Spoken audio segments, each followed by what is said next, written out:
ഏറെ നാടകീയമായിരുന്നു ഒളിമ്പിക്സിലെ ലോകത്തിലെ ഏറ്റവും വലിയ വേഗരാജാവിനെ കണ്ടെത്താനുള്ള മത്സരം. പാരീസ് ഒളിമ്പിക്സിലെ 100 മീറ്റർ മത്സരഫലം ആകെ ചർച്ചയിലാണ്. ആരാണ് ജയിച്ചത്?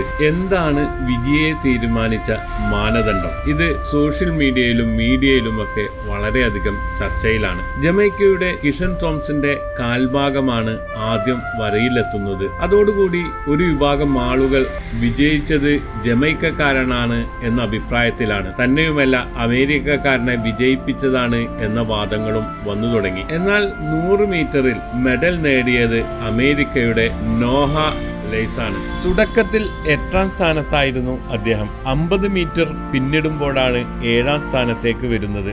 60 മീറ്റർ പിന്നിടുമ്പോൾ 3ാം സ്ഥാനത്ത്, 80 മീറ്റർ പിന്നിടുമ്പോഴും അദ്ദേഹം 3ാം സ്ഥാനത്താണ്. എന്നാൽ തോംസൺ ആദ്യ 10 മീറ്റർ കഴിഞ്ഞപ്പോൾ ബാക്കിയുള്ള അവസാന 90 മീറ്റർ വരെയും 1ാം സ്ഥാനത്തായിരുന്നു. ജമൈക്കയുടെ തോംസണും നോഹക്കും ആദ്യം നൽകിയത് 9.79 സെക്കൻഡ് റൗണ്ട് അപ്പ് സമയമാണ്. എന്നാൽ പിന്നീട് തോംസണ് 9.78 നോഹാലേസിൻ്റെത് 9.74 മാറി. എന്താണ് സംഭവം?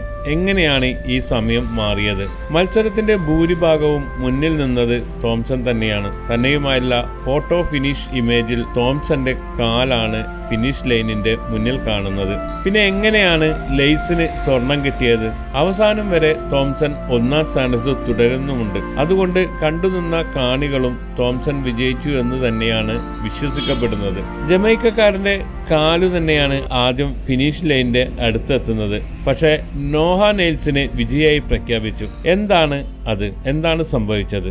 അത് ഫോട്ടോ ഫിനിഷിന്റെ നിയമങ്ങളാണ് നോഹക്ക് തുണയായത്. ഓടുന്നവർ ഫിനിഷിംഗ് പോയിന്റിലേക്ക് അടുക്കുമ്പോൾ ഒരു ക്ലിക്ക് വീഡിയോ സിസ്റ്റം ട്രാക്കിന്റെ അൾട്രാ നേർത്ത ഭാഗം ഫിനിഷ് ലൈനുമായി കൃത്യമായി ഘടിപ്പിച്ചിട്ടുണ്ട്. സെക്കൻഡിൽ അത് 2000 തവണ അത് സ്കാൻ ചെയ്യുന്നുമുണ്ട്.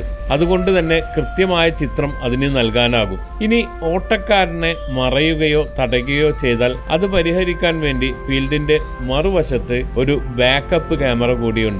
ഇനി ഏറ്റവും പ്രധാനപ്പെട്ട സംഗതി ഒരു നിയമമാണ്. ഓടുന്ന ആളുടെ റണ്ണറുടെ ടോർസോ ആണ് ആദ്യം ഫിനിഷ് ലൈൻ ക്രോസ് ചെയ്യേണ്ടത്. ടോർസോ എന്ന് പറഞ്ഞാൽ ശരീരഭാഗങ്ങളായ നെഞ്ച്, ഇടുപ്പ് തുടങ്ങിയ ശരീരഭാഗങ്ങളെയാണ് പറയുന്നത്. അങ്ങനെ നോക്കുമ്പോൾ നിങ്ങൾ ആ ചിത്രം കൃത്യമായിട്ട് നോക്കുകയാണെങ്കിൽ നോഹയുടെ നെഞ്ചിന്റെ ഭാഗമാണ് ആദ്യം ക്രോസ് ചെയ്യുന്നത്. അതാണ് സംഭവിച്ചത്.